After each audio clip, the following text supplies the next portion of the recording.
Hi everyone and welcome back to another video.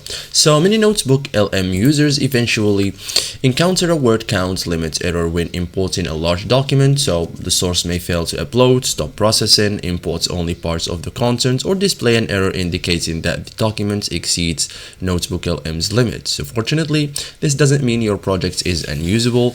It's in most cases you can work around the limits by restructuring your sources and organizing your notebook more effectively.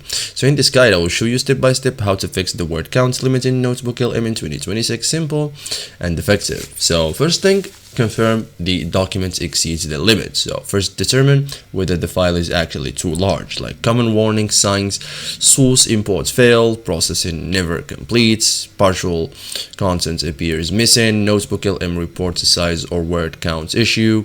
Like Notebook LM officially limits sources to 500,000 words each, so verify the cause before troubleshooting. Okay, split large documents into sections. Like the most effective solution is dividing the documents into smaller parts. For example, chapter 1 to 10, chapter 10 to 20, parts A, parts B, volume 1, volume 2. So each section becomes its own source.